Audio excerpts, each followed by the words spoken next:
it's Alison Brie, and I'm in studio with The Hollywood Reporter. Hello, Alison Brie. Hi. So we're here to talk about season 3 of Glow. Yes. The show is so great. It just is one of those shows that makes me so happy every time I watch it. Thank you. Of course, yeah. Thank you for making it.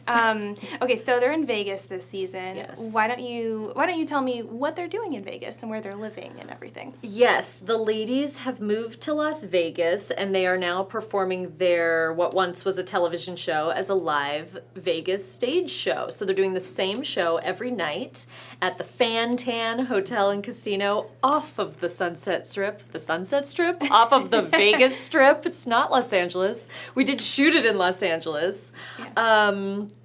It's pretty cool moving these characters to Las Vegas because it really feels like a departure from our first 2 seasons in a lot of ways. And I think that Vegas brings a lot of different types of things out of people. It really does. Yeah, and they're kind of, they're isolated, and of course Debbie is away from her child, and Ruth is away from her boyfriend, and there's all of that. They're like isolated but very together and sort of on top of each other. Yeah, yes. There's like a very distinct arc, I think, to this season in terms of how the ladies relate to Las Vegas. Mm-hmm. And it starts out being kind of exciting and dangerous and sexy. And at first this is the most success that any of these women have had. In the first 2 seasons, we've watched them clawing their way. You know, Ruth fought for her role on this wrestling show. Yeah. In season 2, they were really fighting the network to keep the show alive and figure out who their wrestling characters were and things like that. And now everybody's working, they're making money. So it starts out on this high and then slowly deteriorates as we get into the claustrophobic element of Vegas. They're all living in the same hotel on top of each other. They do the same show every night in the same showroom. They're eating at the same buffet in that same hotel. It's like they're never seeing the light of day. And they start to go a little stir crazy. Yes, understandably so, for all of the things you just mentioned. And yeah, like you said, it's the first and second season was so much fighting to like get Glow off the ground and to like get it to somewhere, substantial or whatever it was that they were going for in the first 2 seasons. Yeah. And now Vegas is sort of this other level.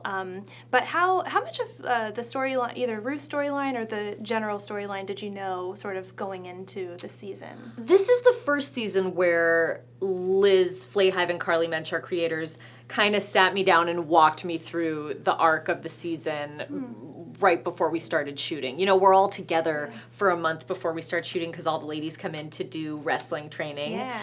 And so we're kind of already in the swing of things. And because I was going to be directing the 7th episode, I think they were letting me be privy to a little more information. But I actually think they've loosened up. I think they let all the girls know. Like, we all knew at the start of the season that we would have a character swapping episode because we had to start prepping those matches. Yeah. My match was so fun, and it was incredible to play Liberty Bell and put Ruth's own spin on that and watch Betty Gilpin as Zoya, incredible. Yeah. But Gail Rankin as Sheila playing Liza Minnelli is something I will never forget. She was amazing. The whole switching was just one of my favorite things, probably in the whole series. You were cracking me up. Thank you.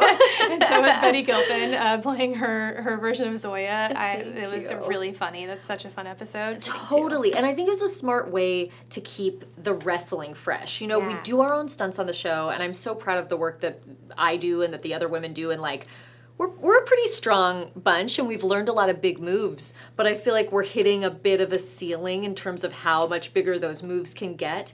And this season, there's a lot less wrestling over the season, so it's sort of important that when we come back to the wrestling, that it be fresh and exciting and different. Yeah. And we have 2 major wrestling episodes this season. I think they both have that level of excitement. Yeah, they're so good. Yeah. I heard you in an interview say whenever you first started the show, you would get just so excited reading the scripts. Do you still get that feeling? Now that you've done it for a few... Yeah, you love it. Yes. I love it. It's my favorite job I've ever done. The excitement is not waning at all. Yeah. And a lot of that has to do with the writing. And Liz and Carly are always trying to push the boundaries of this show. They never want to do the same thing twice. So I never pick up a script and go like, oh, Ruth and Sam are doing that again. Like, it always feels surprising. Yes. And there is that buzz that goes around sets as we all get the scripts at the same time, but people are shooting, we're all on different schedules, and so some people read them before the others, so it's always fun to kind of have someone be like, did you read 9? Did you see what happens with Ruth and Debbie and whatever? It's kind of fun. Yeah. That buzz, it has not gone away. That's really fun. I think you've talked about it a couple times, but how the audition process was very grueling and emotional. Obviously, you booked the role, and you talked a lot about leading up to getting it. But I'm also wondering, because you had mentioned about you and Betty Gilpin doing an audition together for the first time. I think, was it in Canada? It was in Toronto. And what happened though after you guys booked it? Like, were you both just so excited? And what was your first communication after you both knew that you both booked it? God, I'm certain that I texted her, but I know I waited to make sure that we both got the roles, I got it. Great. Yeah. Oh, congrats. I mean, she's sort of better at describing this than me, but there was like a funny thing when we first met in Toronto. We were so excited to meet each other, and we were so instantly, I feel like, connected and on board to just go for it in this audition, and we're rooting for each other because we also want ourselves to look good in the moment. And then we went and got coffee after, and it was such a weird dance of like, I already love this person so much, but I don't want to get too attached because what if this doesn't work out? And even the way both of us were kind of like sitting there with our tea or whatever, being like, this could be a cool job. Yeah, it could be, like, so tentative. And then I got home, and before our next audition, there was a song, a Sylvester song that's in the pilot episode when we're like at our workout class, and it was written into the script. And I got back to LA and I was reading a book. The book I was reading at the time referenced that song. And I took a photo of it and I texted it to Betty and I was like, it's a sign! and then we auditioned together again in LA, and she was going straight to her wedding. I think she got married 2 days after her final audition for Glow. So there was like a bit of a lull, but 100% I reached out to her immediately to celebrate that we both got the roles. And as soon as she got to Los Angeles, to start wrestling training and stuff like that, I took her out on our first friend date, and we went to a Melissa Etheridge, Pat Benatar concert, and it was pretty magical. What? That's amazing. Let's talk about how you mentioned earlier about directing episode 7, and it was great. I knew going into it that you had directed that episode, and so while watching, I was just like, it's a lot of your character's not in it that much, which maybe was helpful. A relief. Yeah. Yes, definitely. How did you find directing, and what was your approach? I mean, I know you've worked with like Steven Spielberg, and so are you sort of? I just called up Steven. I was like, what should I do? Yeah. But where are you sort of drawing from? I think everything. I think a great advantage to being an actor who steps into directing is that actors, we just have the opportunity to work with so many different types of directors. So you get to kind of see what works well, what doesn't work as well, and especially specifically to the Glow set. It's our 3rd season. So I've watched a lot of our regular directors come through, and also new directors who have come in and directed one episode here or there, and I know how our cast responds to it. It's a great advantage to sort of say, oh, I know what they like and I know what they don't like, and even specifically per person, I know what they respond to positively in terms of being directed and things like that. So that felt like a great advantage and a very safe space. Everyone was very supportive. It was a blast. I had so much fun. Right.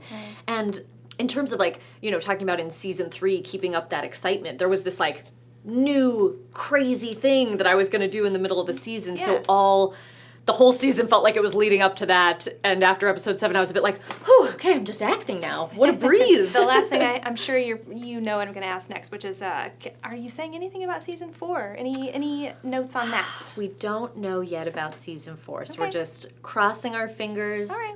There's lots of stones that are left unturned. I feel like it would be a real shame if we didn't do another season, because the characters were sort of left hanging in the balance, and I fully support anyone wanting to go online and voice their support for the show.